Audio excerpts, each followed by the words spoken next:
Testing, testing. Thank you.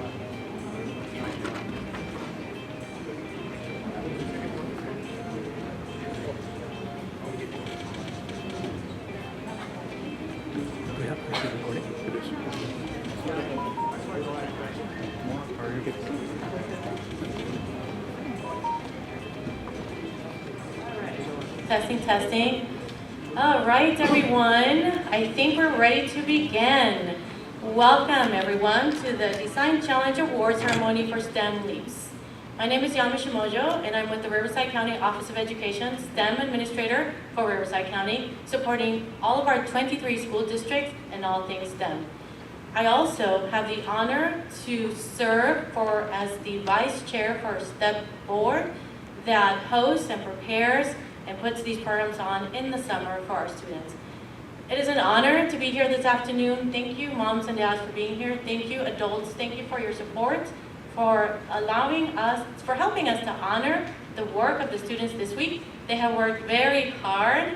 They have learned a great deal. They're very prepared. They have put together a wonderful presentation, and they have practiced, and they're going to shine today, and they're going to share. So thank you for coming with us this afternoon and helping us honor their work. One of the things that we do with all of our programs is to work very closely with a program lead. It is my honor to introduce to you our program lead, who put together the agenda, who put together all the partners, who put together and planned all the logistics in the background to be able to provide the best possible content for your students today. Please help me welcome Ms. Gina Perez.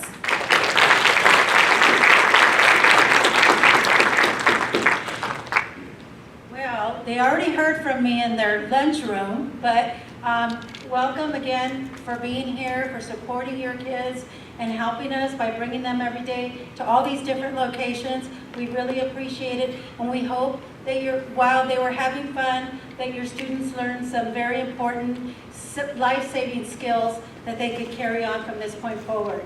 And I couldn't have done it, we all are a team effort, and I couldn't have done it with the best assistant that I had this week.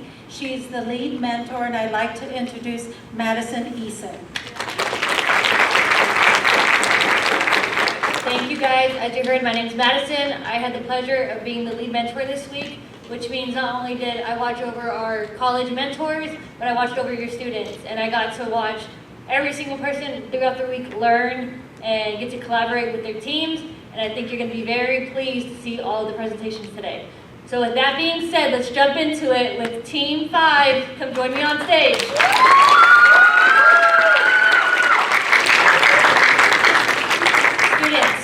Students, when the team before you is getting to their questions, that's when you're going to stand quietly next to the stage, okay? And then when you come up, make sure you get your clicker and your 2 microphones.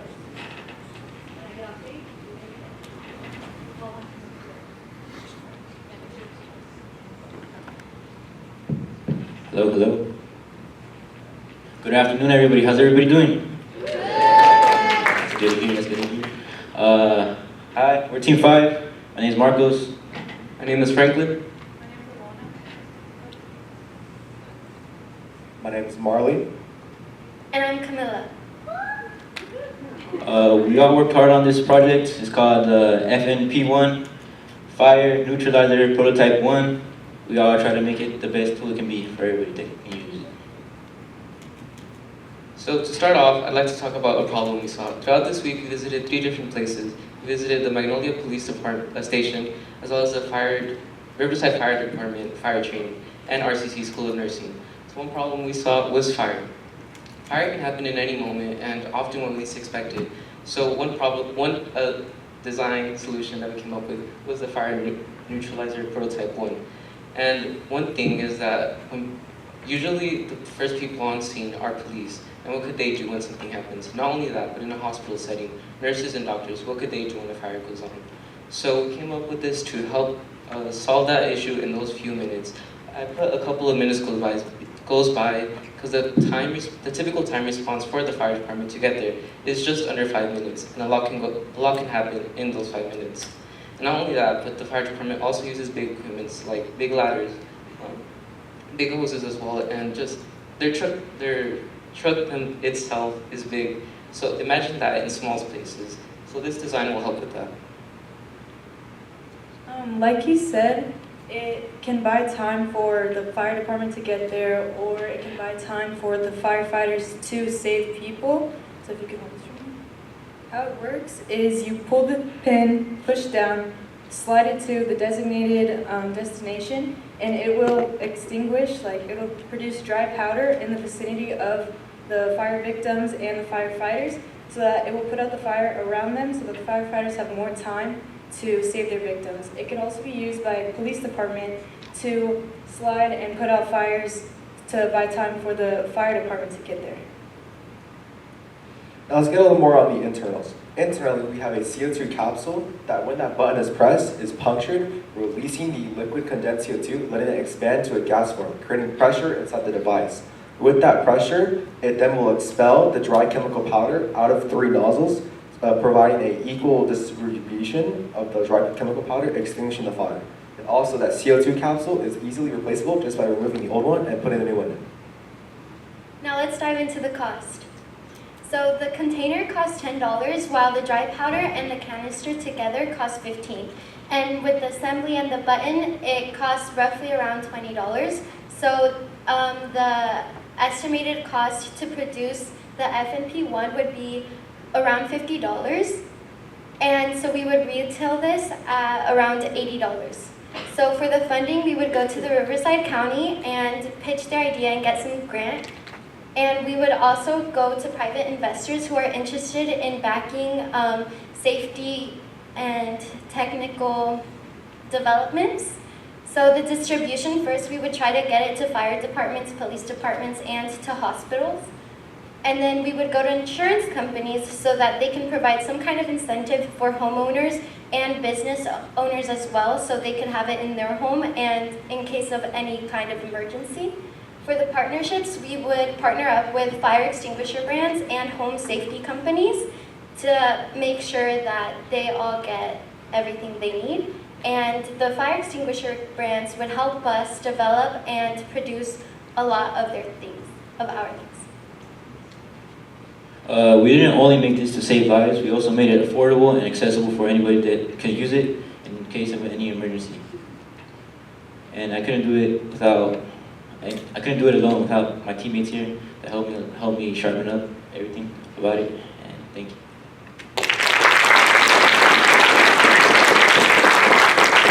And this is our prototype right here. This is what it looks like and how it's built and made. All right, judges, do we have any questions? Yep, I'm good. You're good, let me know. All right, any questions for our team?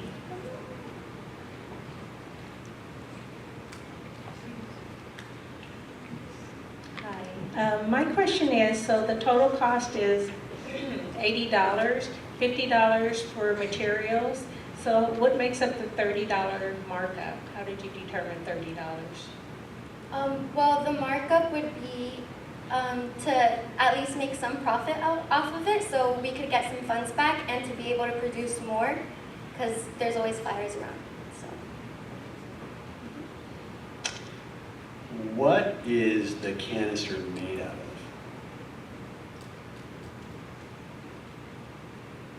of? It would just be like one of the normal commercially available CO2 canisters, which are already designed to withstand high pressure and have a slight heat tolerance already. Okay, and then one more question. So as soon as you push it in, it releases the CO2 and then starts to expel the dry powder? Yes. Is there a delay at all, or as soon as you push it, does it start to expel? Because I'm thinking of a nurse or a doctor, somebody who doesn't do this all the time. Are they going to get the extinguisher all over them, or is there a delay? Right now we haven't figured out like a way to put a delay, but I was thinking too, like I thought of that problem too, because it is toxic, like dry powder inside. But yeah, in further like producing, there would be a delay. Once it is expelled, does it actually spin? Are you hoping that it's spinning, or is it just powder going out, and how is that stopping the fire? So it is like we thought of that too. We thought it would spin, but the materials to make it spin. Like it would either have to be motorized or put some sort of bearing in it, and we just thought that would be more expensive. That's why we came up with the 3 like valves to produce the dry powder, so it could go in different directions.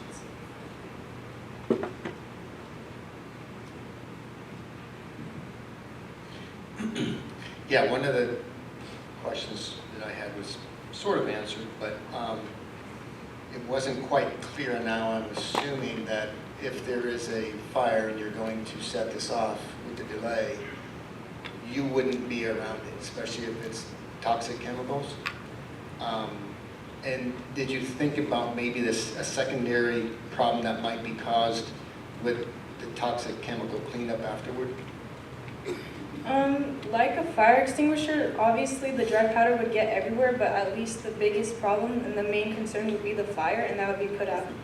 In my opinion, any side effects that come from the dry powder is worth it rather than losing your life to the fire. Good answer.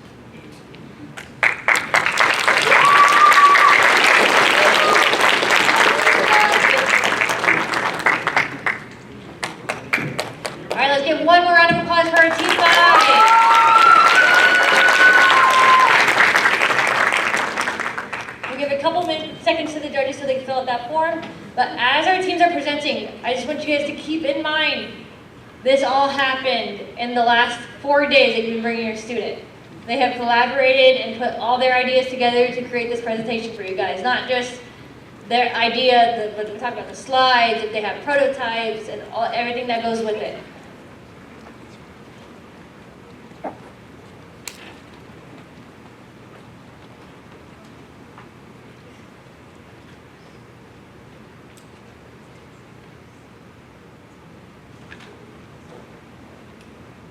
All right, the next team I would like to welcome is Team 1.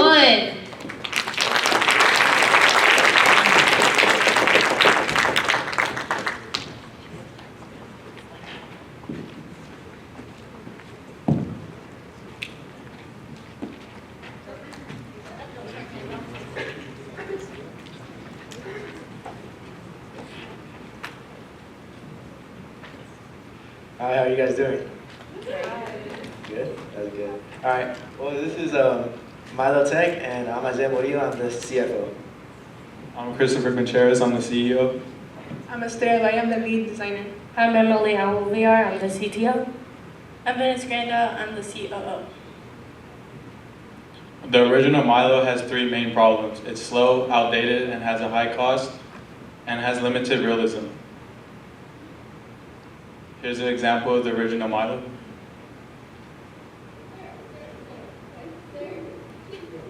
I need you to get off your vehicle, please. As you can see, it took too long to respond, and it was lagging and non-immersive.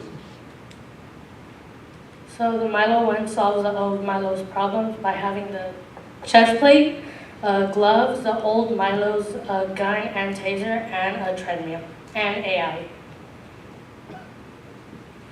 So AI, throughout the year, we're going to use AI video in our Milo simulation, because throughout the years it has gotten better throughout the years, and like this is an example of video AI. Our AI will be we will use the AI to create real life situations, simulate real life situations for the officers. It will provide instant feedback to the officers' commands, whether those commands were incorrect during that situation.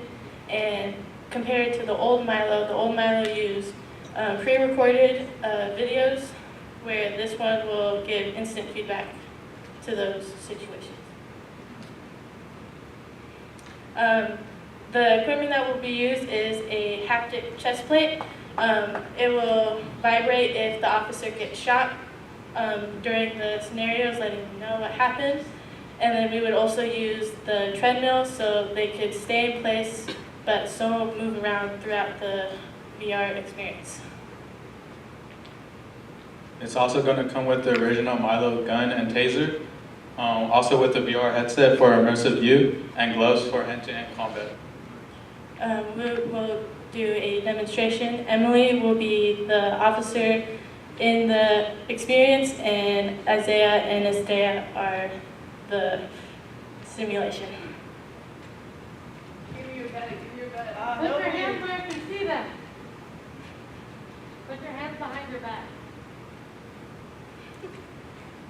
That's an example of our new Milo.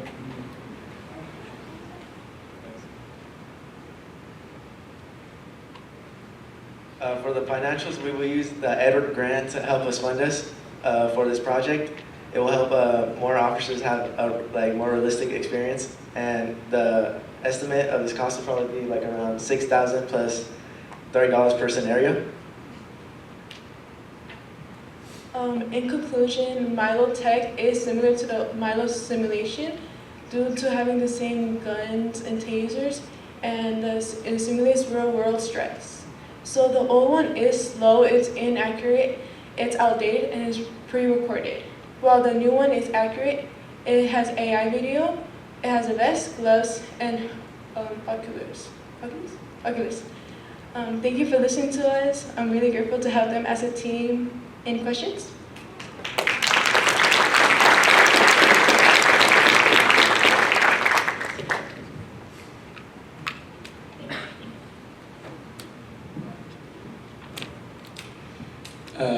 With the AI, that's the question I have, because it's a little bit, how are those AI videos going to be interactive with the officer? I know they're there, but how is that going to be interactive? The simulation, you would pick a scenario that you want the officers to practice in, and then whenever they're in that simulation, the officer would have to verbally yell out what they want the person to do, and the simulation, the AI, depending on what the officer yells out, will change for them, where the old Milo, they had very limited responses. The video had very limited responses to those situations. So you're saying the operator doesn't even control No. the interaction that they have? No. Okay. I love the presentation. I love the concept. I'm kind of surprised you guys were able to figure out that our system's about 15 years old, though. And that was kind of surprising to me. No, I really I like what you guys did. We may be able to use this to argue that we need to update our system. We had a few complaints from some of the officers about them strictly saying it's really outdated.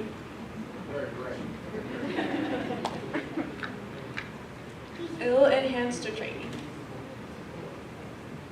Some of the officers said that the more realistic that officer training could be will be better, since we don't want them like making a mistake outside of the field, you know, they're gonna get hurt. So, and training for an officer is really important. Great job, guys. I like how you were, really well organized at the beginning, and everybody has a title. I mean, that was fantastic. How did you come up with the cost estimate? Well, we just looked up on the web, we just did the estimates, just looked it up, just researched it basically. All right, thank you. Just one more comment. As far as the age of the system, et cetera, you guys probably didn't get to experience this because I'm not sure that it was currently operational. I haven't seen it happening in a couple of years. When we first got the system, if the bad guy on the screen was shooting back at you, there's actually little pellets that would be shot at you. So you would actually be experiencing these projectiles coming your way and either hitting you or not. So that's kind of how old this system is. Good concept, thank you.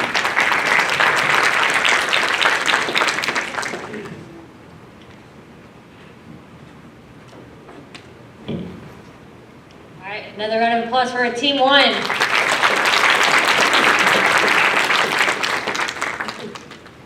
Okay, just like last time, we're gonna give it a few seconds and then I'll call up our next team.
right, next on stage, we're gonna have Team 2.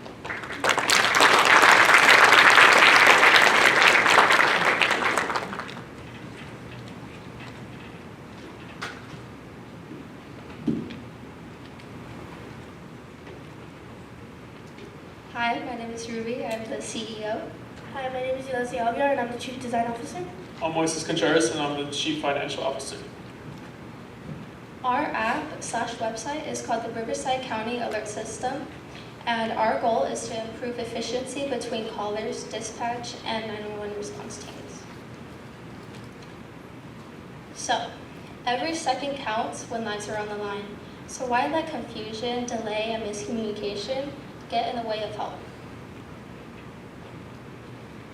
911 systems are failing to deliver fast, accurate emergency support.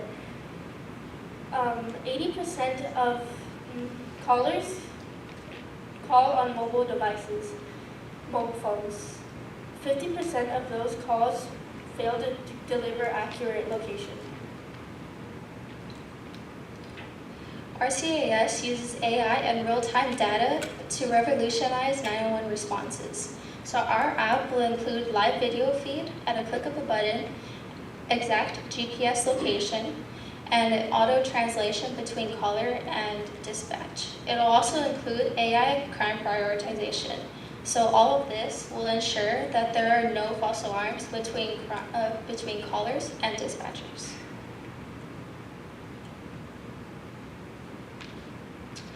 So why us? As you can see on the graph, our app will drastically increase efficiency opposed to traditional 911 dispatchers not being able to have this type of technology. As a resident of Riverside County, you are able to use this user interface, which is able to share your location to the dispatchers, share live video to the dispatchers, as well as use translation for the dispatchers. Using AI, we are able to prioritize the emergency calls and non-emergency calls. Our app is able to be downloaded in the iOS App Store as well as the Google Play Store. Using our friendly interface, you could share a live video with just a click of a button to the dispatchers, and on the right, you can see the reports. This will be how the dispatchers are able to see the reports given by the civilians. Now let's talk about funding. Our funding for the Riverside County Alert System is categorized into multiple sections. 36.4% of our budget will be going to the mobile app development. We plan to use the NSF SBIR Phase 1 grant as well as the Google.org AR for Good, both of which use tech innovation for social impact. And our budget is of $5,000. As mentioned before, most of our budget will be going to the mobile app development as well as the back-end dashboard development. And all the other fees will be going to the miscellaneous fees, such as licensing, cloud development, as well as project management. So, RCAS will revolutionize emergency response by making it faster, easier, and more reliable for everyone. Our live video plus GPS will equal faster response, and our AI translation would mean no more language barriers. Our filters would mean fewer false alarms, increasing safety and more trust by communities. And our better data would mean smarter city decisions. This platform ensures that dispatchers receive callers, locations, live visuals from the scene, no unclear calls, no more language barriers in life or death situations, no more clogged lines and low priority emergencies. This isn't just another emergency app. This is a smarter, faster, life-saving link between people in crisis and needed help. Thank you, and if you guys have any questions.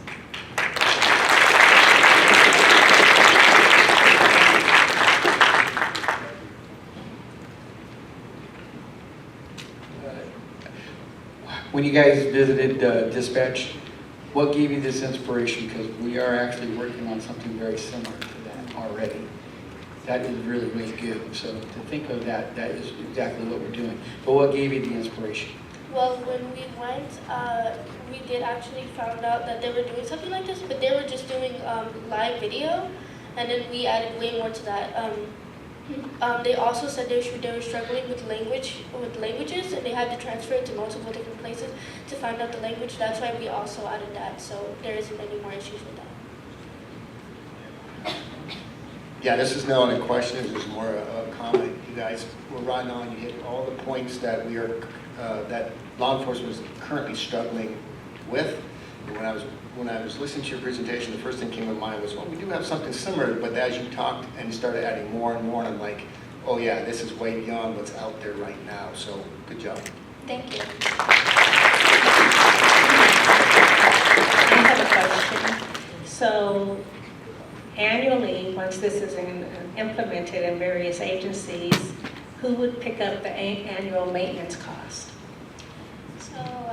So we haven't really looked into the deep costs as this is a prototype, but afterwards we would look for support from maybe Apple to make it a default app on iPhones, so that it's just a helpful tool for everybody to use no matter when they need it or if they don't ever need it. But they'll also be accessible to the Android store. So we'd also have Apple sponsor our resources also. Yeah. Really great presentation, guys. Loved it. Quick question: how quickly can your AI translator translate different languages? It'll be live.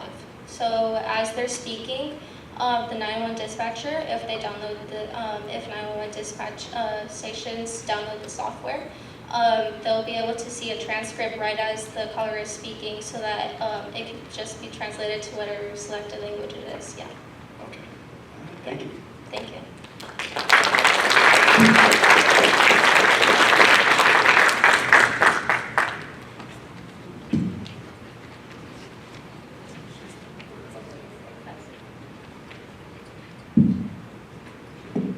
One more round of applause for Team 2.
All right, now on stage I'm welcoming Team 6.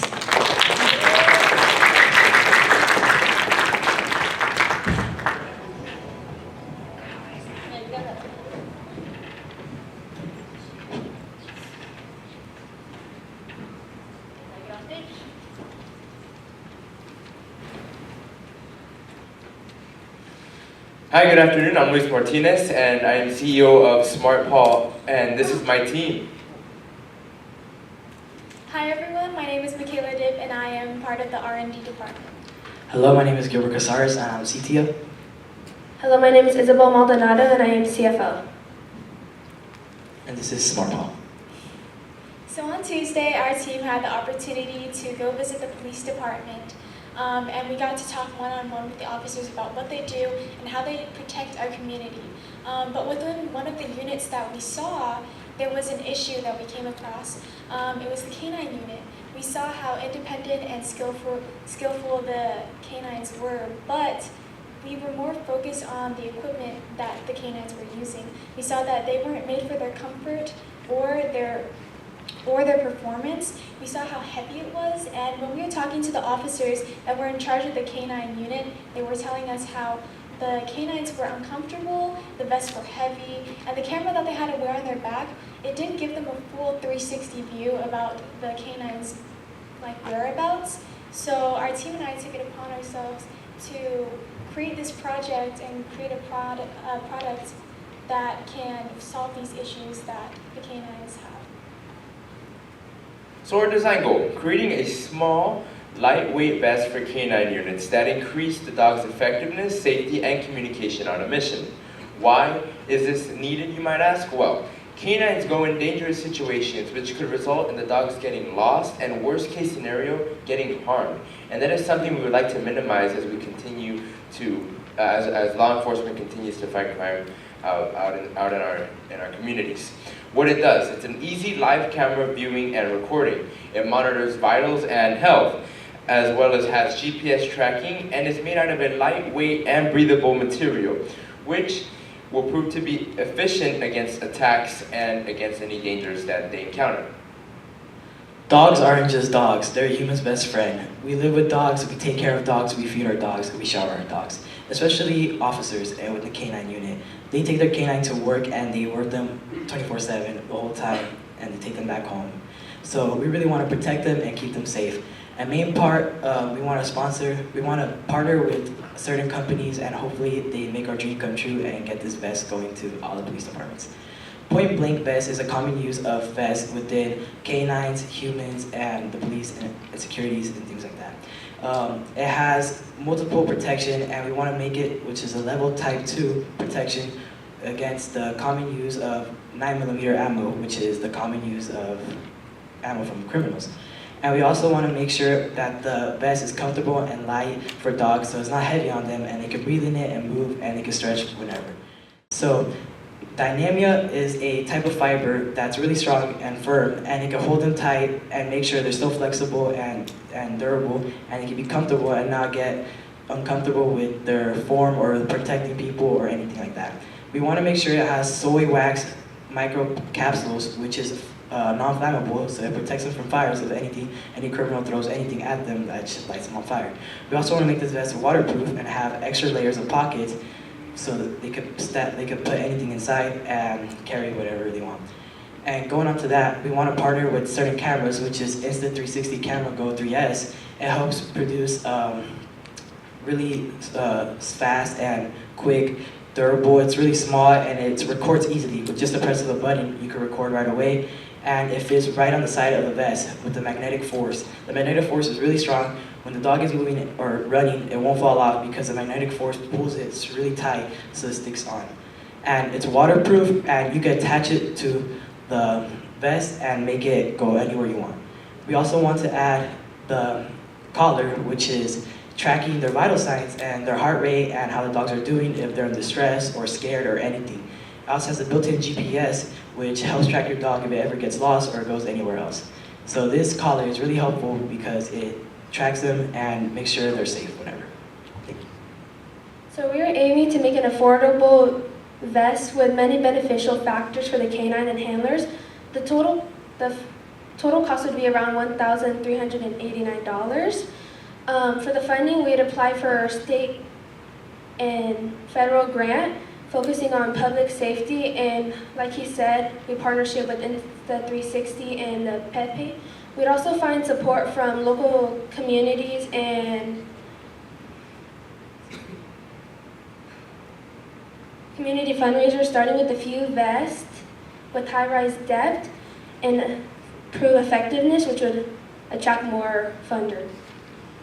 So in quick summary, our project is Smart Paw Vest, a lightweight, high-tech vest for police dogs that give officers a live view of what the dog sees, tracks locations, and monitors health in real time. It's breathable, protective, and makes canine units safer smarter and more effective, turning the dog into a true tactical power and partner, not just a tool. It's realistic, fundable, and can save lives, both human and canine. Thank you very much. Thank you. Do you have any questions?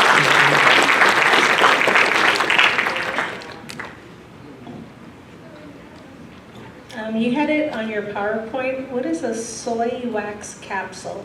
So it's a type of material that it's like a powder, but it captures it makes sure that it doesn't get flamed up. Like when the fire department, there's a fire, like the resistance of the jackets, it makes sure that it didn't catch on fire or it doesn't harm them as bad as a fire would normally harm without anything on it. So it's a retardant. So it's fire like retardant.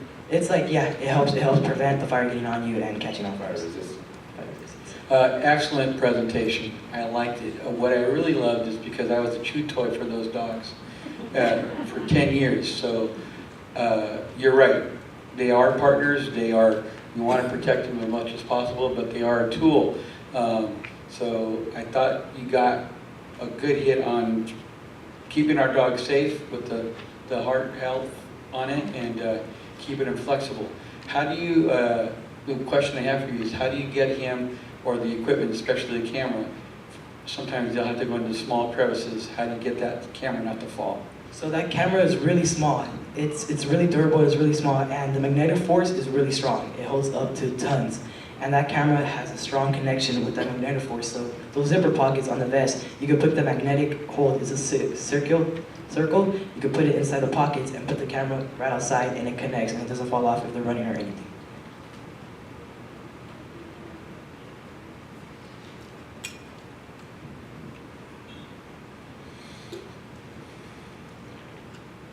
When you were talking about the weight of the vest, are you talking about the weight of the current vests, or were you going to be making this, the material, I think you said was Dyneema?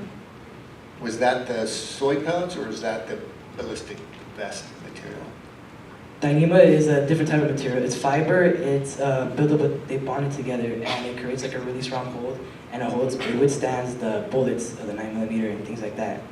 And it's different than the soy. The soy is something different. It helps not catch things on fire. It's a powder they can put around the vest. And the weight of the vest is different. We're trying to make it lighter. Dyneema is the most lightest you could get, and it's the most flexible. It's really flexible, and they can move on it so they don't get uncomfortable. Because dogs tend to get really uncomfortable and they don't like things when they're on them. So this vest will help them prevent that, and they can still use their full power and their full maximum prime, like they're on the prime, catching everybody while still being protected. Well, I can completely understand that. Even humans get very uncomfortable with ballistic vests. No matter how light they are, no matter how flexible they are from what they used to be, they're still uncomfortable. They don't breathe very well, so especially in the summertime, it's really hot. So, no, I like your guys' presentation. Thank you very much. Thank you so much. Thank you guys.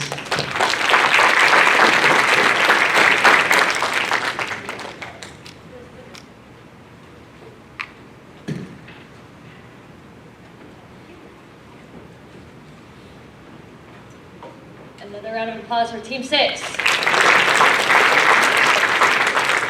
And I know technically I said they had 4 days to work on this, but with everything else that we put them through, in total I think they probably had 8 to 9 hours. And then if they worked on it at home, which I'm sure some of our students stayed up pretty late trying to finish this project.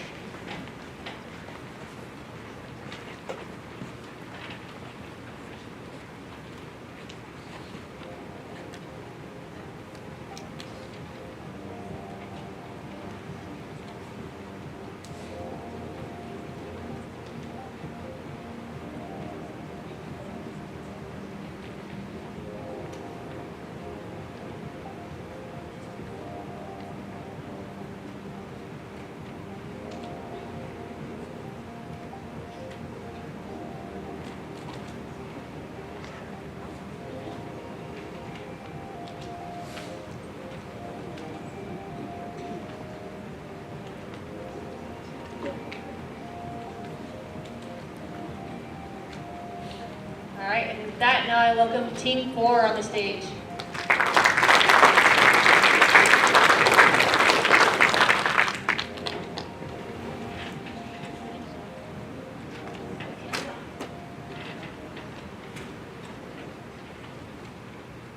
Good afternoon, everybody. I just want to thank the judges real quick, and then I wanted to thank all the parents for making it today to support all the students up here because we all worked hard every day this week. This is my team, Pinpoint Company. I am the CEO. My name is Lila Vasquez. My name is Tristan Bradley. I'm the co-CEO. I'm Kevin Pete, and I'm one of the designers. I'm Chris Cruz on technology. So a big issue in today's dispatching system is they use the cell towers and triangulation to locate callers, and almost the whole time the location isn't pinpoint accurate, and so our app will be able to fix that. And we actually had a discussion with one of the dispatchers, and she had been dispatching for about 20 years and maybe a little more. And over that time span, she only had one call that had accurate location and precision. So with RSR wireless news and wired, 240 million calls are made per year to 911, and 40% of those callers are unaware of where they are, or they physically aren't able to communicate where they are due to either a hostage situation or an injury. And that means that there are 90 million lives per year that could be in use of more help or are in more trouble than they should be in. So this is just one case. Her name is Lakin Riley. She actually had time to dial 911, but by the time the call had connected, she was unable to physically speak, and so they were unable to find her location. And she was found hours later deceased, and we believe that with our app, her location could already have been sent and they wouldn't have to worry about finding her. The main purpose is to save time in the process of getting to the destination of whoever might be calling emergency services. So this is our app. Basically, you'll be able to buy it on the App Store and manually put it into your phone, but we're thinking of working with the government so that any cellular device company will make sure that it's already installed in your phone. So when you dial 911, this screen will pop up, and basically our app will be one of the buttons on the call. So when you click the button, you'll be able to immediately use, instead of cellular towers triangulating your exact phone partially of your destination, instead it'll use your in-phone GPS to, basically it'll use your in-phone GPS to pinpoint your exact location of where you are. So how we're going to fund and market this app is we will go with programs such as NENA, which is the National Emergency Number Association. And what they do is they work with next-gen dispatching systems, and they help to support safety apps such as this one. And they will seed and provide loans and funds so we could use that to develop the app. And we will also work with NIST Tech to Protect. And what they do is they actually connect you to an emergency team, and you will be able to get feedback from that team on your app, and you might even be able to get a contract with that team. And we will use investments and loans from both of those programs to help to develop our app. So in conclusion, our app Pinpoint is here to help dispatchers and first responders get a location quicker so we can save more lives in a manageable time and a matter. And thank you for listening.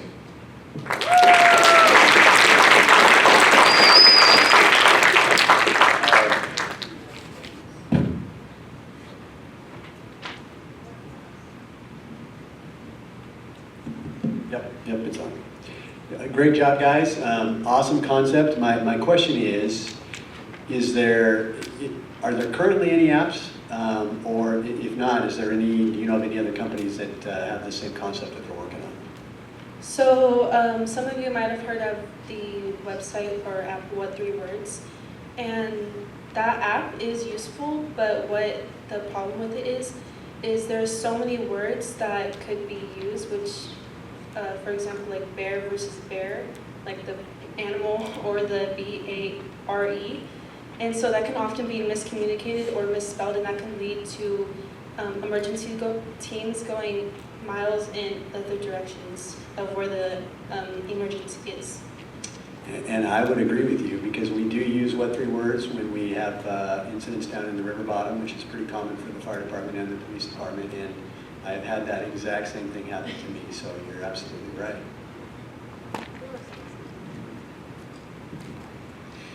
So this is like actually sharing a PIN if you're doing this. So the question I have, does that automatically share the PIN when they dial 911? So they don't have to try to go through an extra step? So in the app, you can have the option to have it automatically send when you dial 911, or you can have the user manually send the location. So if you do want to, it can automatically send the location, and that is what we push the users to use. But I know many people may not want their location to be shared that easily, so we added an option to have it manually sent. Well, thank you. It was a good idea. I appreciate it.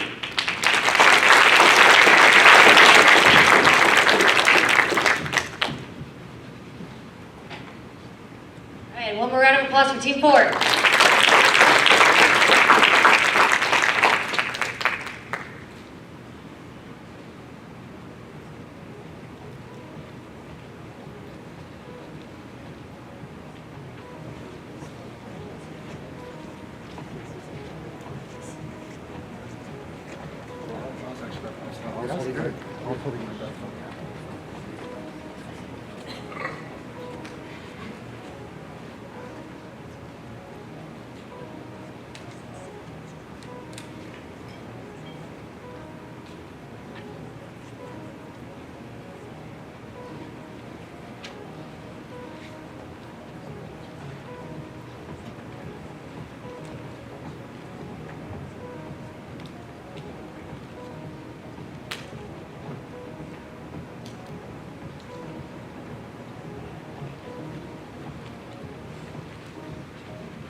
All right, welcoming our next team on stage, Team 7.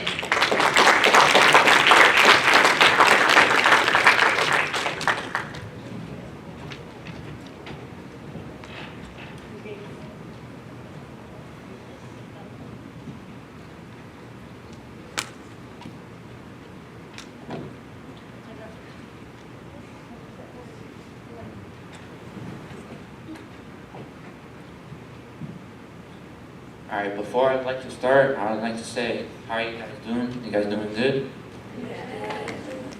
Alright, that's good.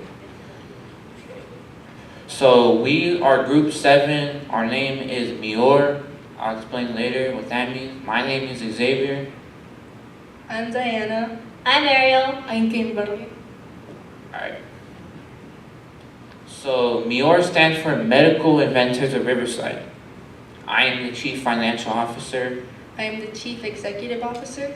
I'm the designer and engineer. I am Sales Mercani. And our product name is ATPD, which stands for Attachable Tourniquet Pressure Detector. So on Monday, we had a Stop the Bleed class, and during that class, they noted that people often forget to write down the time, which is crucial for the health professionals to determine the care that they need. Especially during hasty situations when there's no time, which can cause serious complications.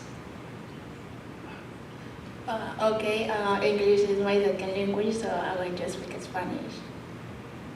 Okay, cuando tienes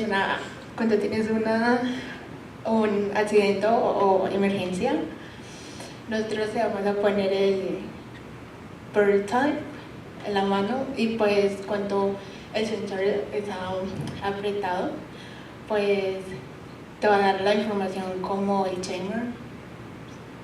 So what my colleague was saying is that it's an attachable timer that goes onto the tourniquet before an emergency. So not necessarily during an emergency. It has a sensor which detects pressure, and once it reaches a certain point, it'll start going off, which possibly removes human error. This is the model of the ATPD, and the strap that connects the timer and the sensor is made of a nylon fiber, and the timer is made of lithium coin batteries, and it has a clear visible display screen. The sensor is made of jumping wires and also stainless steel, and these two Velcro sides are helped to connect the ATPD to the tourniquet.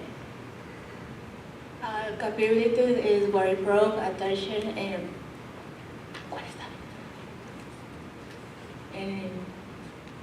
ready. So I do want to emphasize that it is an attachment, so it doesn't go on your body, it goes on the tourniquet itself before an emergency. So if you have the Stop the Bleed kit, for example, you would put it on there, so not on the body.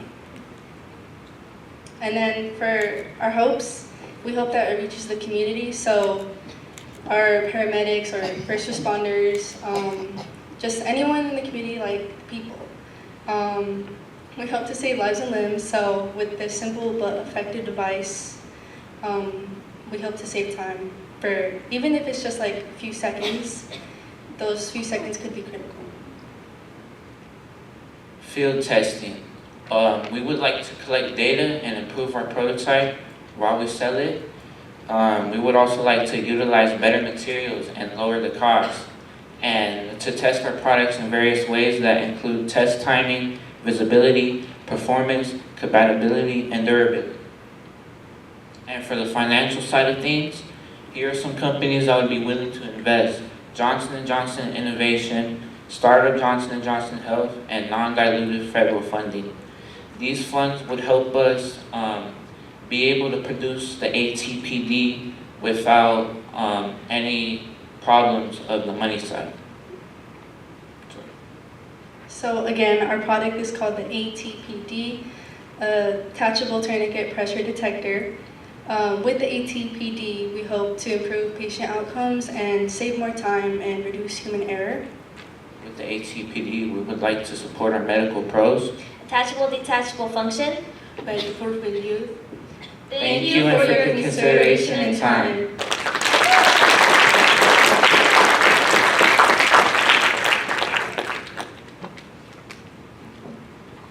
Any questions? Yes. Great delivery, guys. I love it. It's a great idea. My question is, for the battery, what's the case going to be made out of? Because you know that blood is a liquid, and we don't want it to get in with the battery. Okay, so the sensor is made of stainless steel, so we hope to also put stainless steel for the timer too. So are you targeting to manufacture this for public safety or for the hospital and the medical industry? For public safety in general, but obviously hospitals and places like that will have access to it too. Law enforcement, fires, we all carry tourniquets, so, and they're already bulky on us. How does that attach when we have that on there and not make it as bulky?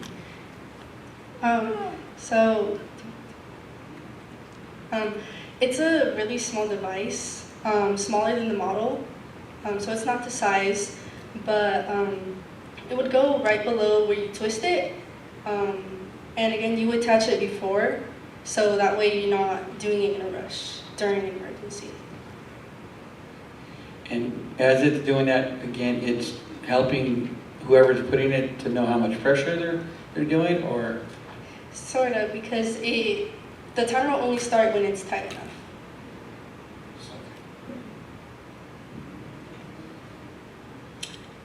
A question on why you decided not to just integrate it into the tourniquet, why an actual separate device that you have to put on? We decided not to make it a separate tourniquet because, for accessibility reasons. If you already have a tourniquet, all you have to do is just buy the ATPD and put it on an already functioning tourniquet. That's why we chose to not make it a separate tourniquet. Well, good concept because it helps save lives, so good job. Thank you. Thank you.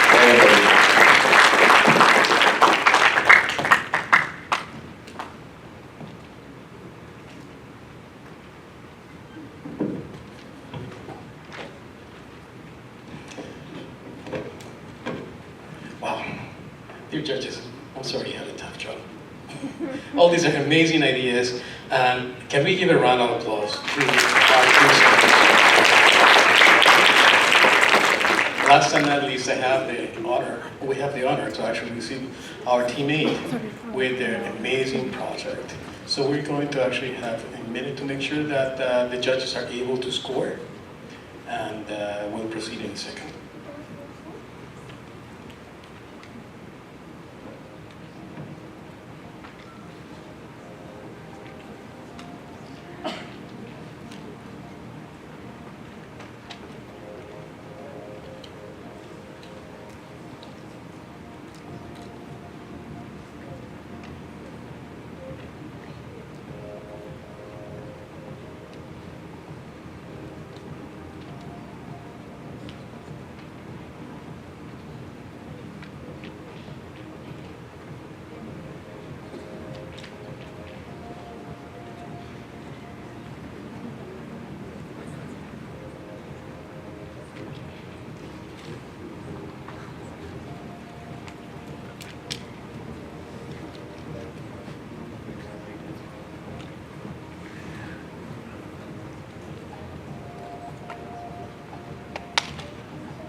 I think we're ready, judges. Ladies and gentlemen, one more time, thank you very much for allowing us to have the honor and the privilege of actually providing this program for your kids. And with that said, we start our next group. Group number 8, please would you mind signing up and sharing your amazing discoveries, projects, and inventions. Can we give them a round of applause?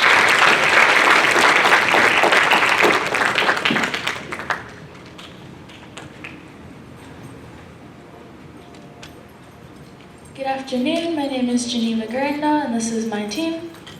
Hi, my name is Kaya Cheek and I'm the CTO. Hi, my name is Arisa Singh and I'm the Head of Research and Development. Hi, my name is Malia Mesa and I'm the CFO. During our tour of the fire department this week, we noticed that the hazmat unit has a very difficult time checking the amount of oxygen in their tanks. Our solution for this problem was a pressure gauge that sends signals directly to the hazmat truck so they can get live updates and increases safety. So our idea was to create a gauge with a sensing element and a radio transmitter that could pick up the oxygen levels and transmit that to the engine outside. So it would create an electrical signal which could then be picked up by a radio receiver and sent to a monitor so the people would be able to see their colleagues' oxygen levels. The reason we chose to use radio waves was because it reaches up to 10 miles, which is more than enough for what the distance the hazmat unit is reaching. And two things part of the attire that they already wear that we wanted to keep was the vibrating regulator, which vibrates their mask when their oxygen tank reaches 30%. This way it'll be a backup just in case something were to fail. And we also decided to have our system be battery powered. Another idea we had was to create a software or program that can be accessed on a tablet, monitor, or computer This way, for say they have multiple units going out into the hot zone, they would be able to connect multiple of the gauges so they can save all of their team's oxygen levels.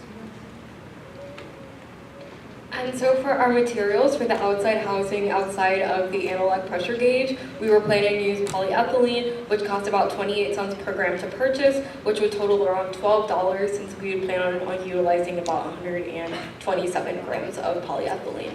And the reason why we decided to use polyethylene is because it is resistant to most mixtures, including chlorine, it is resistant to ammonium, and it is fireproof, so it's very safe and appropriate to utilize for a technology that's aimed at helping the hazmat and fire departments.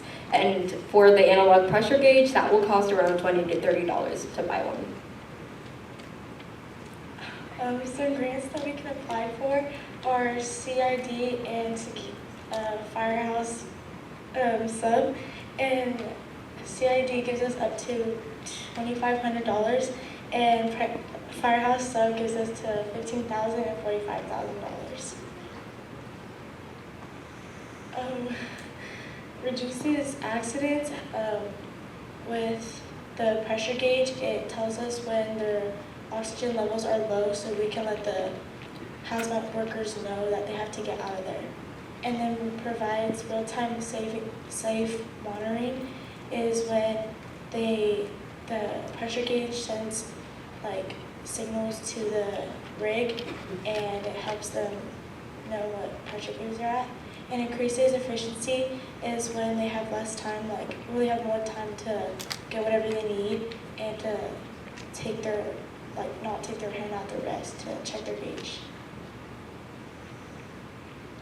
Overall, our product aims to improve oxygen monitoring and increase efficiency for the fire and hazmat teams, because that way they don't constantly have to worry about how much oxygen is in their tanks. And it can help potentially save lives, because in 2021, there was an incident with a firefighter in Chicago who passed away due to limited oxygen monitoring systems. Thank you.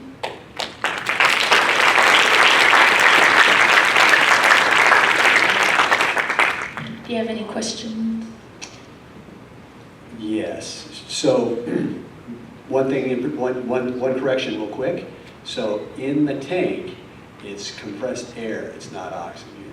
There is oxygen, but it's not all oxygen, right? You didn't mean that there was oxygen completely in there, right? Okay, just wanted to make sure, because that would be a little scary. So the gauge it's remote, and somebody as far away as 10 miles can actually monitor what's going on? Yeah, that's why we decided to utilize radio waves, because it allows for monitoring at that distance. Okay, and okay, I think I understand. All right, thank you. How would you market the product to different fire departments? I think what we would do is we would highlight incidents where firefighters have unfortunately passed away due to the limitations of monitoring within their tanks, to show that this product can help save lives and improve efficiency. I noticed that those are all air tanks. Those can also be used inside the jails, because they also have those air tanks there, because they respond to those fires before firefighters can get there. Sometimes those walls are thick and radio waves don't get through on some things. So how would you combat that if there's a different way to do that? Well, since we are in the prototyping stage, we would ultimately have to go through a series of trials and experiments, as that's the typical procedure when designing a final product. So that would be an aspect of our design that we would refine during the experimental stage.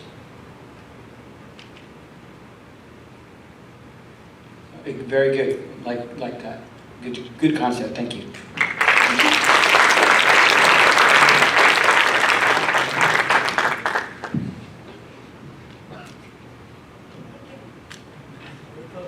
All right, one more round of applause, teammate. Not yet. I know you're eager. Next team is really eager to get up here. Give the judges 1 second, then I'll call you guys up. We have one more final last team.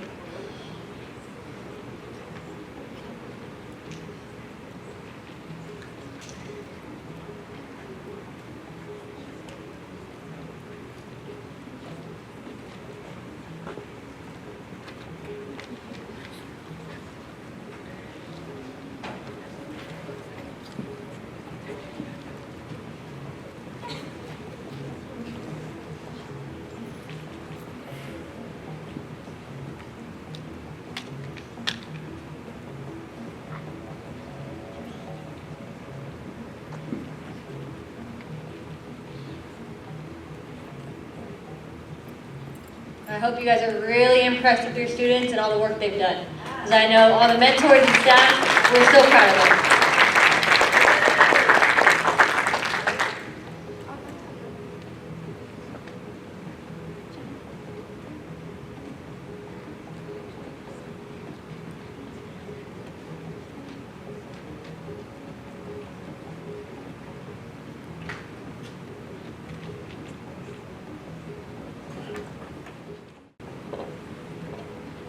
All right, now to welcome last but not least, Team 3.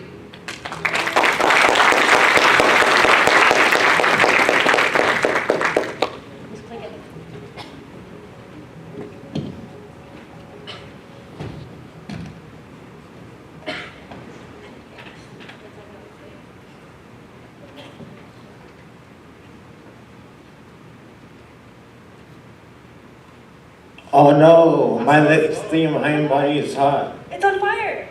Okay, I have a fire blanket. No, I have a solution. It's a volt car. Good afternoon, everyone. We are Volkart Incorporated. So I'm Caitlin Howdigi, I am the CEO. I'm Tasbih Batul, I'm the Vice CEO.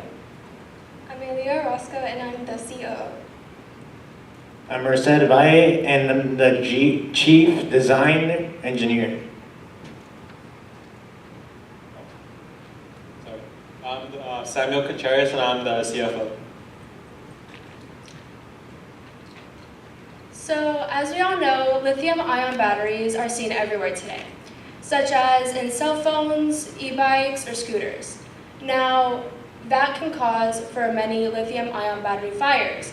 Now, for some firefighters, it can be very difficult to put out. So we created a blanket that will, along with putting out Class A through C fires, will also put out lithium-ion battery fires. We hope to implement these in homes, schools, and businesses. What is Volkart? Volkart is a 9-foot, and it's a perfect square fire blanket that is designed not only, but also it is designed for just like the fire extinguishers out with ABC, you know. Our design is meant for all fires as well. It consists of fiberglass, carbon fiber, and heat insulation. And it is also laced with some powder that dissolves lithium ion, so that way the battery doesn't continue burning. And the reason why we made the blanket so big is so that way it separates the fire, because in order for the fire to be alive, and since lithium ion reignites, we separate it from the oxygen so it doesn't reignite. And so that way it also traps in the fumes, since either way there's going to be fumes in there, but yeah, that's the idea. And yeah, so basically I'm leave everything else to my teammates. Okay, so there are some key features and benefits of using the VoltGuard. So the first one being is that it is easy to deploy, meaning that anyone can use it and it is accessible to anyone. Another thing is that it is a form of protection for firefighters and the general public. And this is because there is now a more first response to treating these type of lithium fires, and that therefore reduces the amount of toxins that are released into the atmosphere. Another thing is that it is reusable, and you can reuse it from 10 to 15 times. And it is portable, which means that you can get from point A to point B quickly as possible. So how is this different from a regular fire blanket? Well, it can withstand much more heat than a regular fire blanket. It also is an active suppressor, which means that while a regular fire blanket will try to contain the fire, this one will not only contain the fire, but also actively start putting it out. It also is a reusable blanket, so while a fire blanket only has one use, this one can be used around 10 to 15 times. this fire blanket will cost way more than a regular fire blanket, but it's designed to be used up to 15 tons and stop lithium-ion battery fires, which a regular fire blanket couldn't do and only has one use. And as shown in the graph, in the green part, just after 4 uses of this blanket exceeds the amount of the standard cost of a regular fire blanket. And for the funding of this project, the Riverside City Council would provide a federal grant for all production costs.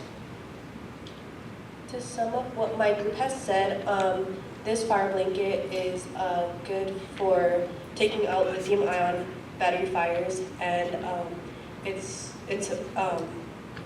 helps with level D fires, and it's a good solution. So thank you so much for listening, and please join us in helping to bring Volkart into the front lines of fire safety.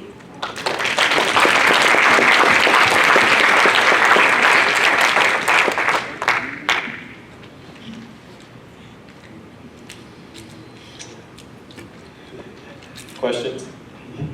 Thanks, guys. This is one of the more difficult challenges that we've been confronted with probably in the last decade is lithium-ion fire. So if your concept works, it's going to be a game changer. You're right. Fire blankets, when used with lithium-ion batteries, is extremely dangerous. In fact, there are companies out there that are selling those that we're trying to eliminate those because they create such an explosion hazard with the lithium ion. So if you can make this work, I think you've got a great concept. Thank you so much. My question is, how would you store the blanket? Because after one use, it's really contaminated. So how many times can you reuse it, and how would you wash it? Have you thought of those? So we planned to store it into a bag similar to this, like a tote bag, and it would be made out of nylon. And we haven't thought as far as if we have to wash it or not. But we will definitely keep our minds open when researching more about that. I agree. I think that was a very good demonstration. I liked how your PowerPoint was actually very strong. I liked the graphs and showing how it have cost, how it paid itself off. That was a good point. And for me, like, if a parent was to buy something like that that had that, this is the perfect concept to have. So good on you. Thank you. I don't know much about fire, although it's hot and it really hurts if you put your hand in it.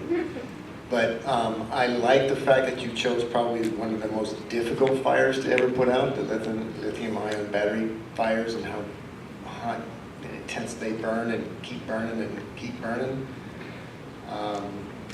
And I agree with my fire colleague, if you can make that actually work, where you're not only trying to starve it from the oxygen, but you're also dissolving the ion battery itself so it doesn't keep on burning, whatever, then you would have really quite a product here. Thank you. Good job. Thank you, Mike.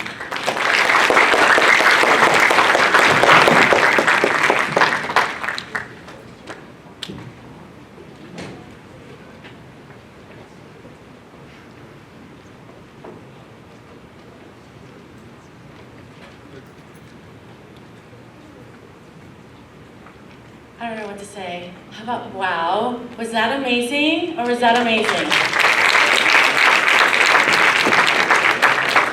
We are so proud of all the students and how much information you learned, how you were able to innovate and think about different ideas, how your critical thinking and your analysis about the career sectors that you visited, and then also your pitch.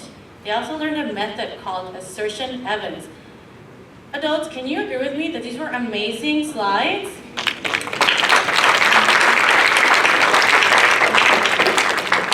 All right, like Mr. Shimojo I think said earlier, judges have a very difficult job. So we're going to introduce our amazing judges who are here, who are the experts in the field, and then we're going to excuse them to deliberate. So please help me, please stand, judges, when I say your names, so the audience knows that you are here with us this afternoon. We have Deputy Chief Jeff Delory, if you can please stand. We have RFD Angie King, Administrative Services Manager. We have RPD Deputy Chief Frank Asuma, if you can please stand. And we also have RPD Officer Gennaro Escobedo. All right, please allow me to excuse the judges as they go to deliberate, and you will follow Mr. Shimojo and Ms. Melissa Shaw. When they come back, ladies and gentlemen, and students, we will have results.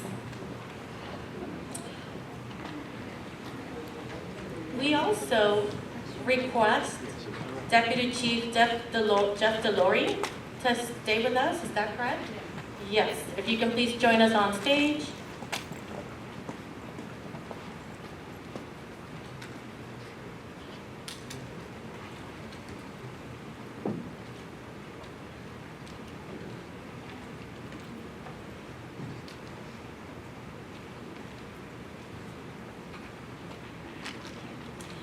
All right, so while the judges deliberate, please help me honor the students.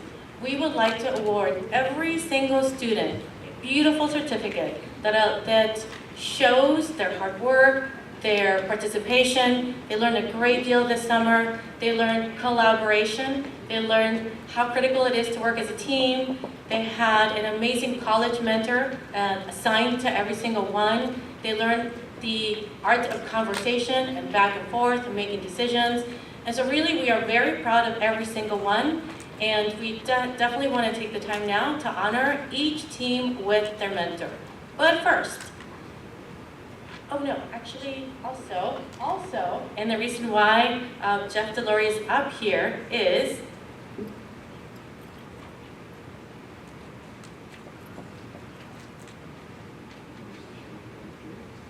Okay, all right, so how many people know about the history behind the challenge coin? So challenge coin started in the U.S. military, and it kind of carried over into public safety, fire, PD. I think you could probably hear me okay, but now I got to juggle two things.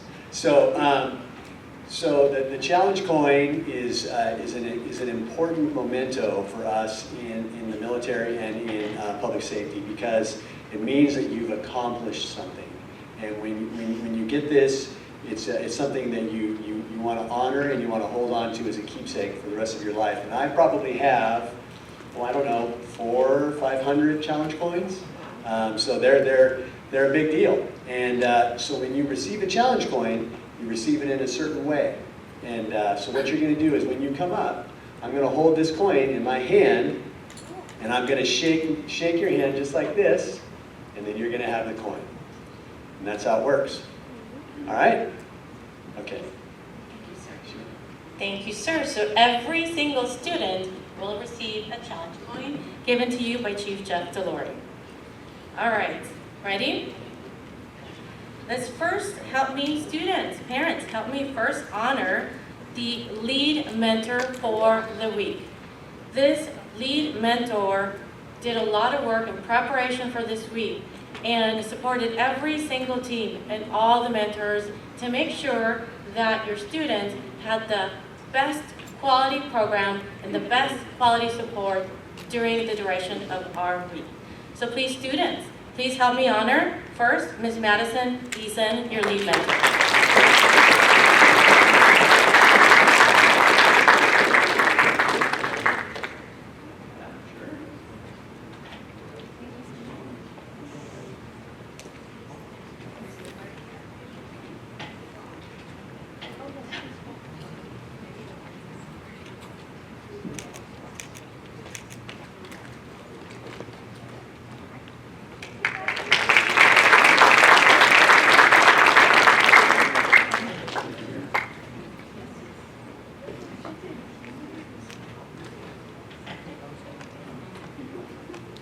All right. Now, to honor the teams, I'm going to be calling up each mentor in number order, and then the mentors will honor their team members. So our first team mentor, let's welcome Ishan. And Ishan, bring your team up, please.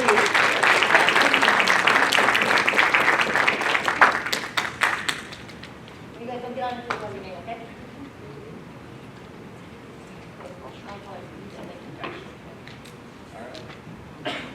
Hi, I'm Ishan. I'm starting my first year at college at UC Berkeley in the fall, studying bioengineering. And my team, they're a great team, a fun team. Since Monday, they came here ready to learn, and well, they had their idea by Tuesday too. And I was very proud of them, very proud to be their mentor. So, first off, let's honor Estrella Valle.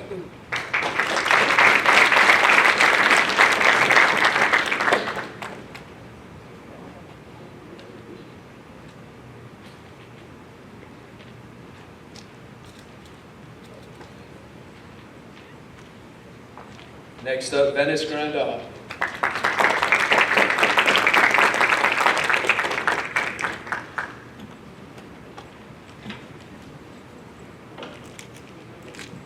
Next, Christopher Contreras.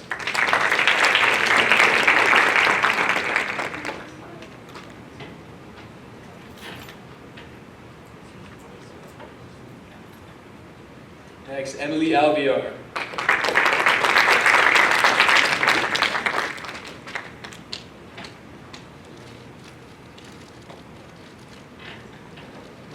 Last but not least, Isaiah Murillo.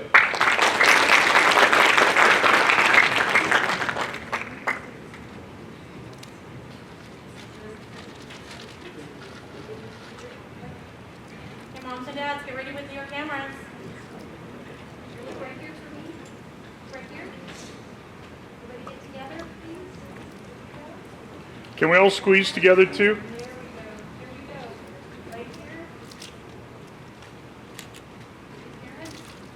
All right, ready, 1, 2, and 3. Thank you, guys.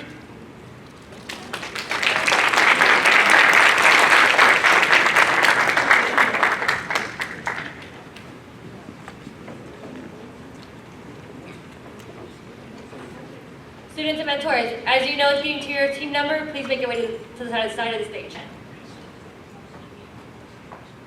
To welcome Team 2, I call their mentor, Rohan. Hi everybody, my name is Rohan Basreddy. I'm starting my first year at Santana College in the fall, and this team was really good. The second day they already had their perfect idea, they stuck with it. They were refuted by a lot of the staff, but they kept working on it, got a perfect idea, presented so good. They lost a team member a couple days ago, but they went through that and they got through it and presented perfect. Okay, first team member is, please welcome Ruby Orozco.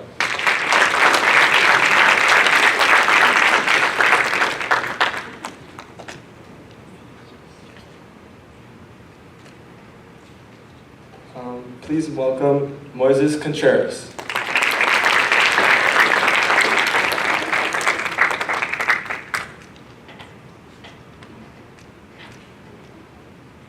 And last but not least, Leslie Albion.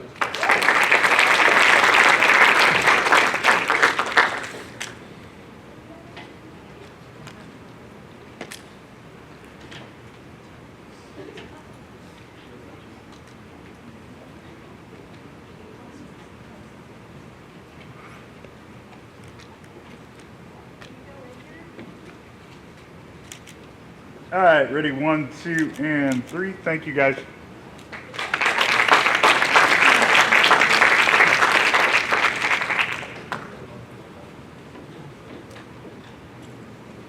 All right, now welcoming Team 3 mentor, Daniel Kim.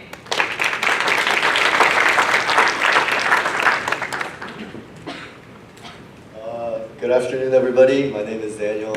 I recently graduated high school this summer, this fall or summer, I forgot, but anyways. And yeah, I'll be attending RCC for a year, hoping to transfer to like a UC for bioengineering.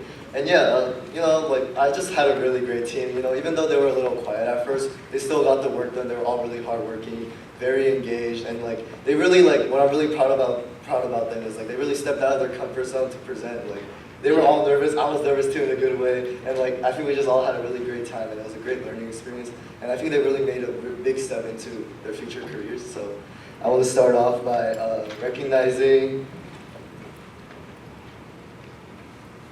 Tasbia Batul.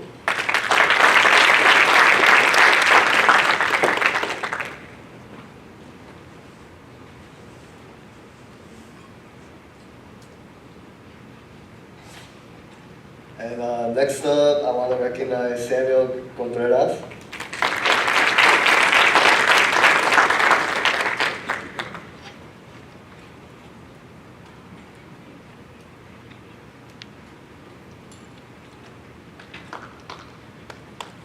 And then I also want to recognize Merced Valle.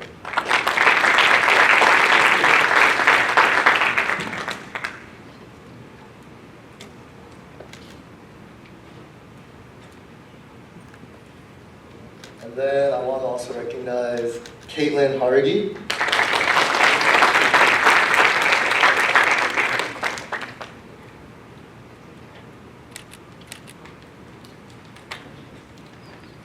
And then last but not least, Aaliyah Orozco.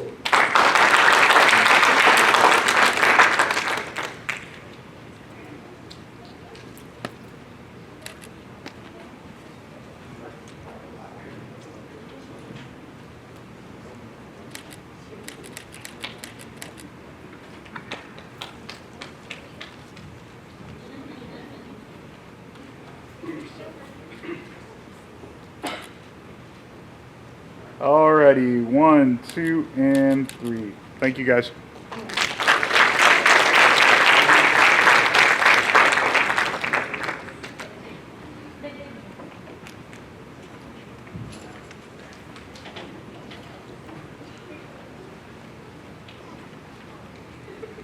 All right, now we're on team 4, welcoming their mentor, Luke Depp.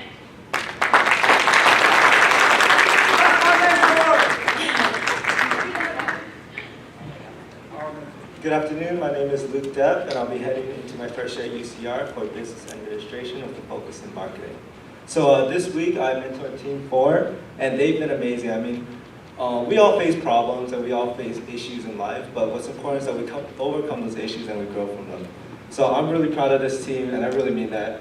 I know I'm demanding, I know I want a lot from you guys, but you guys did amazing. I'm really proud of that.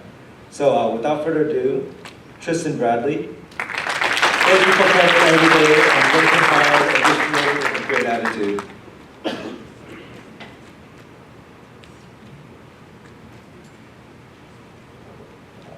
Chris Cruz. Coming every day and wanting to work better, wanting to work like wanting to do better in life.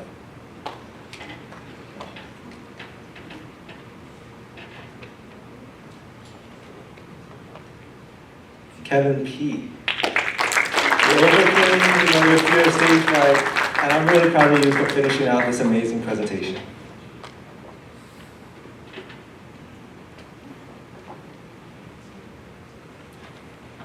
Last but not least, Lila Vasquez. You're one of the smartest people I know, and thank you for leading this group.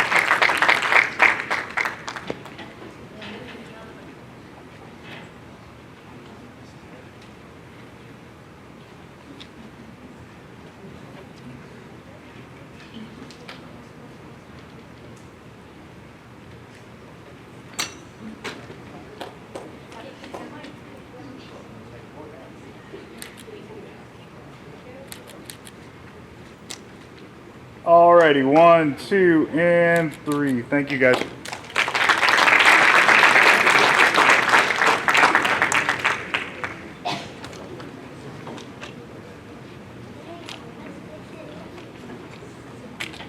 All right, now for team 5, introducing their mentor, Jacob Verdugo.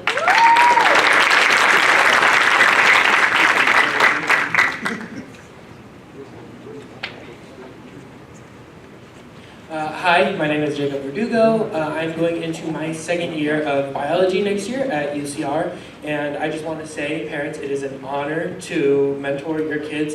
They have been engaged. It was wonderful collaborating with them and watching them grow, develop, and discuss this idea throughout the week to, help out our community has been such a privilege and an honor. And so with that honor, I would like to firstly introduce Alana Carrillo to the stage.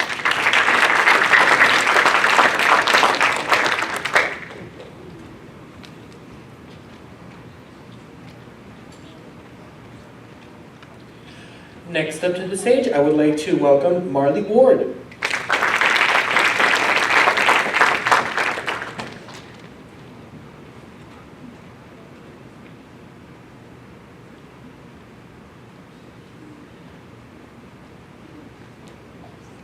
Up next is Camila Villa.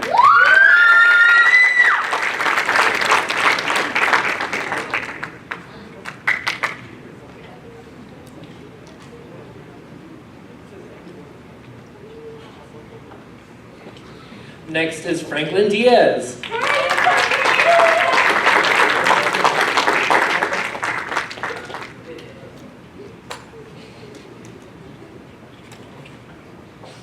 And last but certainly not least, Marcos Peñalosa.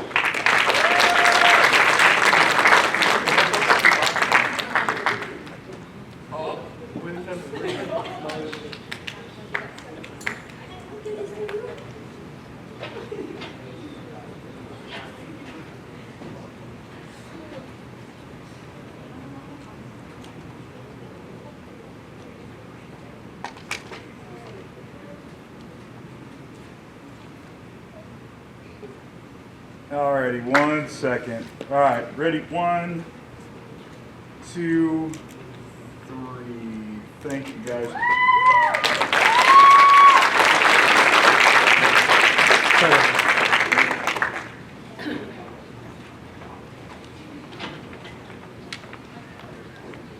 All right, now for Team 6, welcoming their mentor, Raylan Cantu.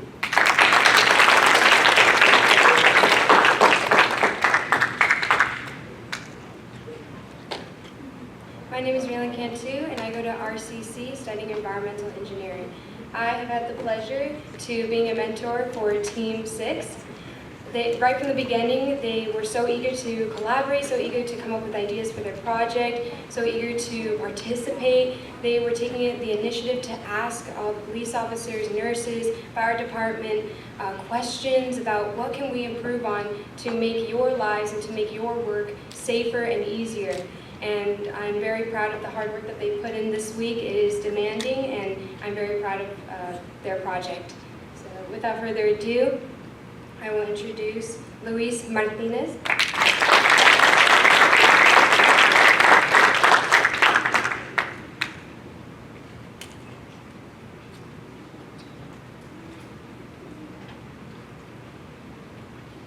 Next, Isabel Maldonado.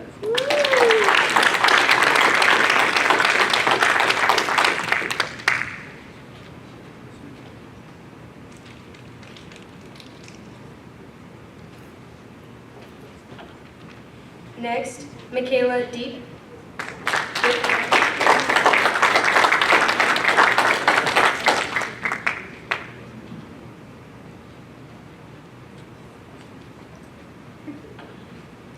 And last but not least, Gilbert Casado.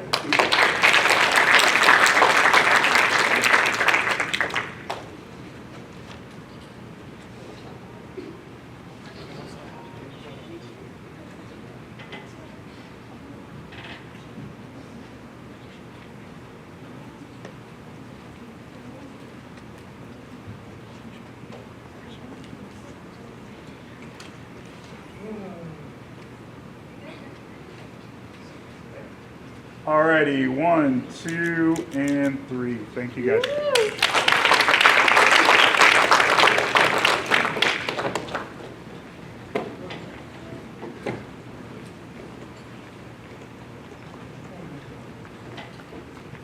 All right, next, welcome Team 7. I'm going to call up Yalayli Marquez.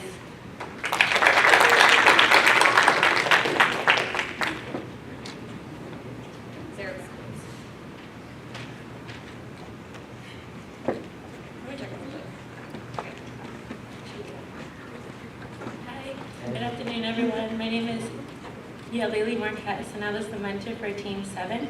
It was such an amazing week, very rigorous with all the work, and I'm really proud of my team, seeing them each day bringing creativity, and they're pouring their heart into this project. They all brought something special to the table, and I'm so proud to be the mentor of Team 7. So to start off, I would love to honor Kimberlyn Leach.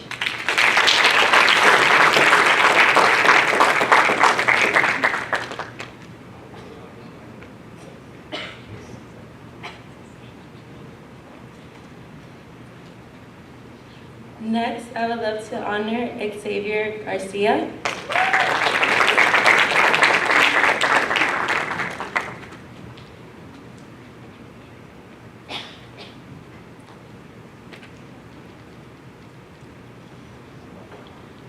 Next, I would love to honor Ariel Meneses.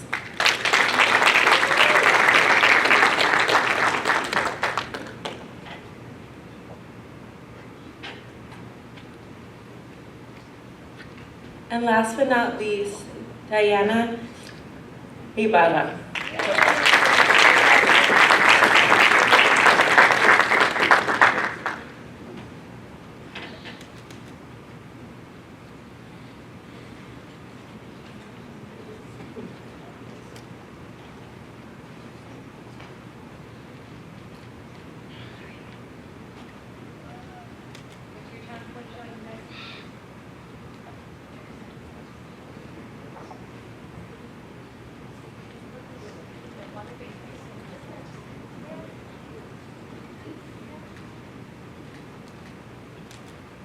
Alrighty, 1, 2, and 3. Thank you, guys.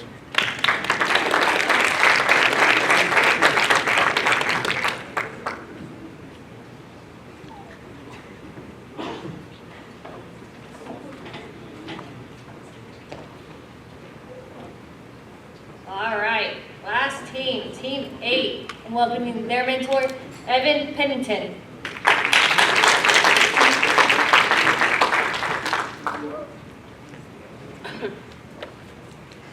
Good afternoon. I was the mentor of Team 8. My name is Evan Pennington. I am a third-year student at CVU, and I came in a little late on Monday, jumped right in about mid-morning, and the girls were already hard at work, doing some team building things. Yeah, I was the only all-girl team. It was very cool to see their interests in all of the different STEM fields that we got to go to. All at the fire department, in the police department, and at the nursing school. Each of them asked awesome questions and even interacted with some of the personnel after our question times and just wanted to get to know more. So I would like to call up Arissa Singh first.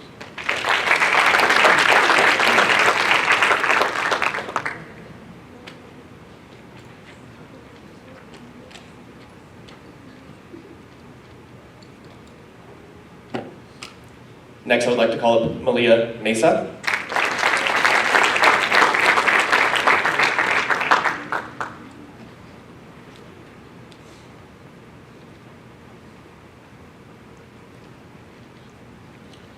Third, I would like to call up Geneva Grandal.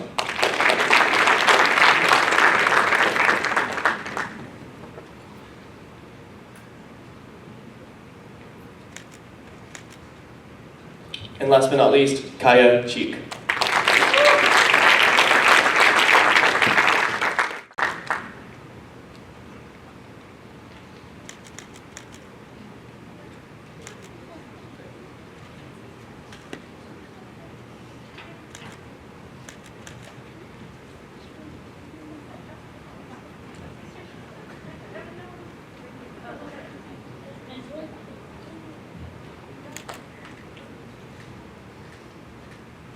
Alrighty, 1, 2, and 3. Thank you, guys.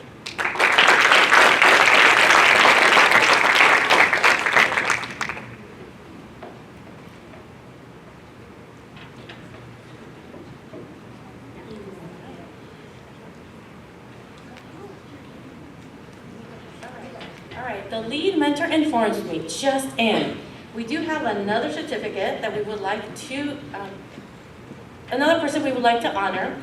On the back end of all of the programs, taking pictures, making emergency, trips to make sure we have all the materials that we needed. The reason why we had this beautiful video that we all came in to see on the back end, please help me honor Mr. Jordan Smith, our media.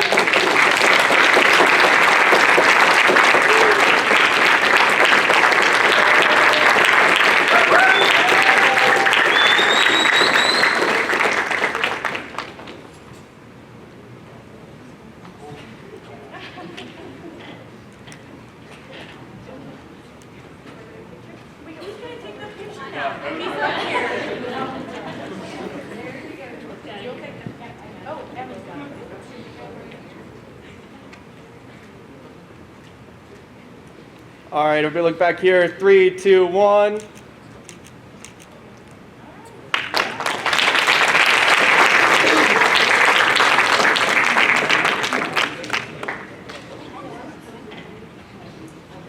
It looks like the judges are back. And so we would love to invite the judges up on stage to help us honor the winning teams. We have a third place, a second place, and a first place. So judges, if you could, don't mind joining us on stage, we would love to have you on stage. I'm sorry?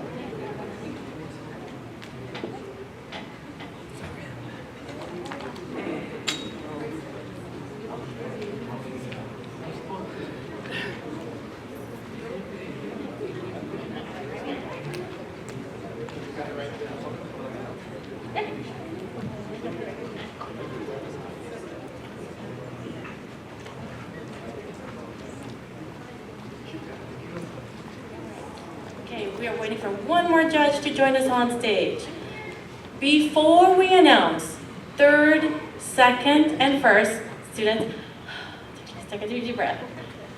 We would like to first announce another award that the mentors put together and that the mentors organize. And so Ms. Raylyn Cantu is going to share a little bit about this award.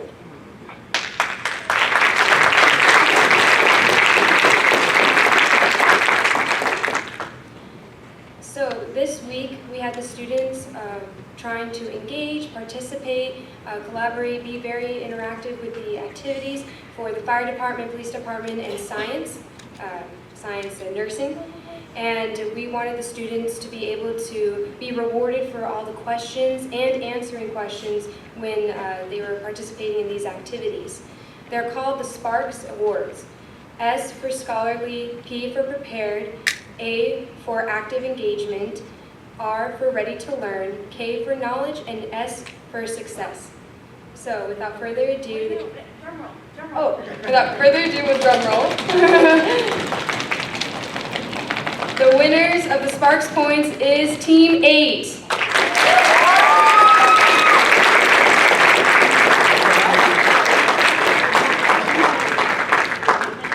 We will have the mentor and team come up to the stage.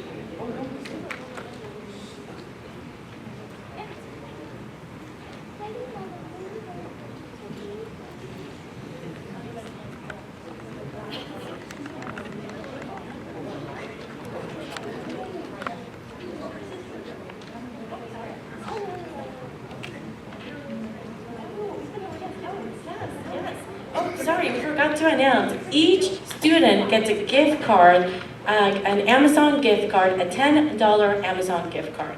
Sparks Awards.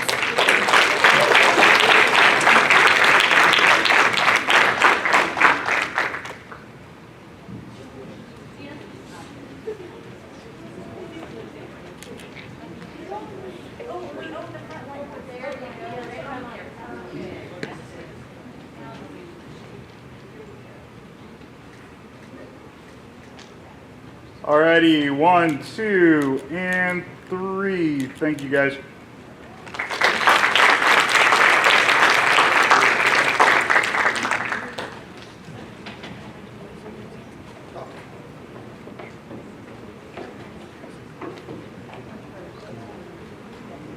How's everybody doing this afternoon?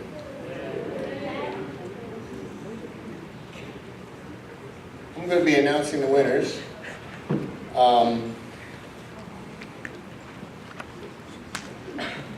Anybody got any plans this weekend? Like good plans they want to just talk about, or, you know? I mean, you guys don't really want to know right away. Who won, right? I mean, you guys are... They don't want to know. Okay, well, third place, well, but first, before I do that,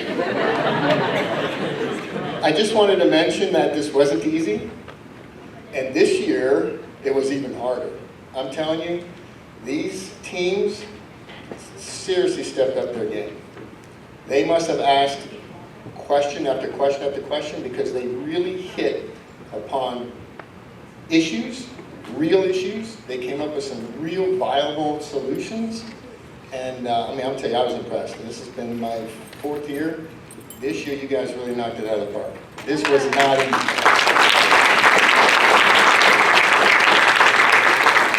So we'll start with third place. Oh, but before I do that, no, okay, third place for real. Drum roll. Drum roll. Team 6 Smart Pop.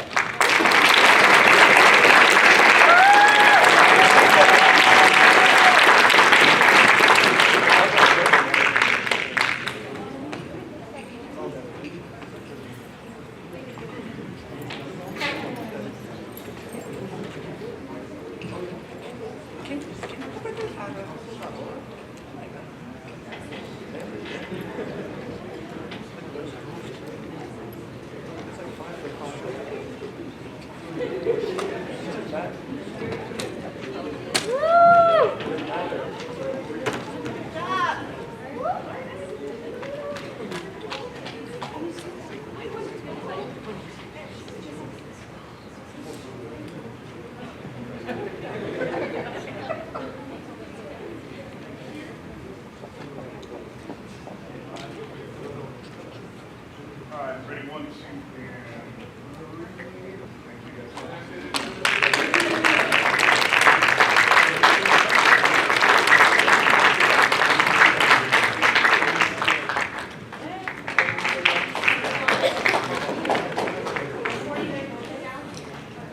And I did forget to mention that just to give you an idea of how close the first 3 were, there was only a 1.5 separating third and first. So, yeah. So second place. Drum roll.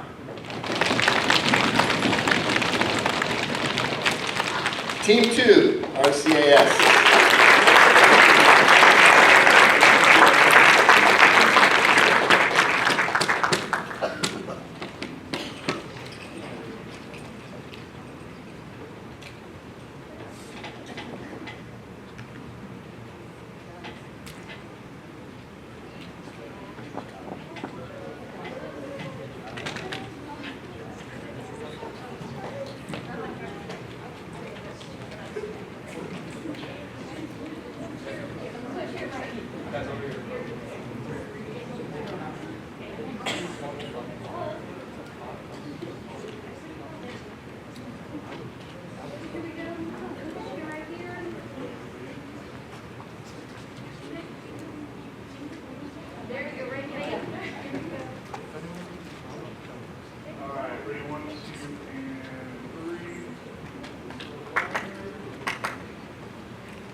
Okay, first place.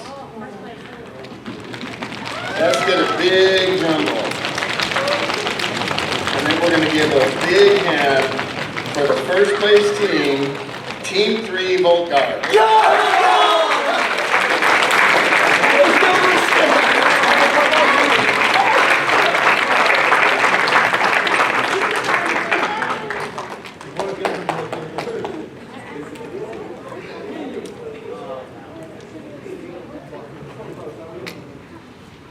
I just want to say as they're making their way up here, that yell you heard was the mentor of Team 3.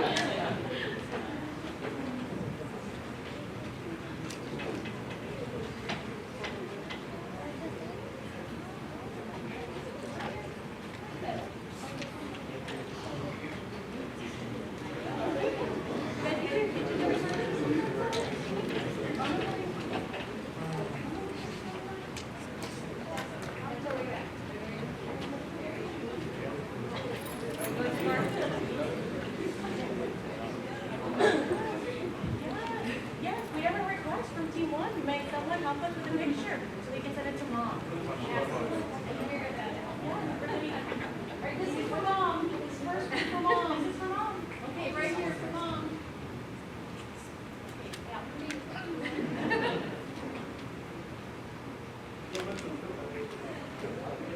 All right, ready, 1, 2, and 3, and then video game.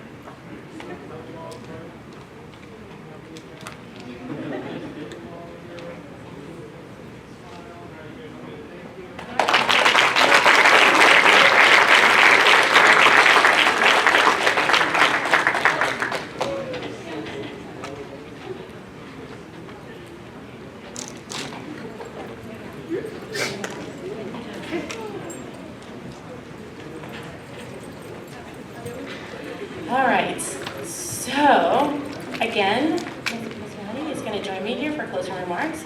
We just want to say on behalf of the Science, Technology, Engineering Partnership, whose goal is to inspire students toward careers in STEM, we thank you parents so much for entrusting your children to us. They are amazing. We are very proud of them, and we hope to see you soon. Ms. Maddie? I just want to add, I'm not surprised that the winning teams were that close with their scores. I know if I was the judge, I wouldn't be able to make a decision. So thank you to the judges, thank you to all of our mentors and staff. Can we get another round of applause for everyone involved in this group?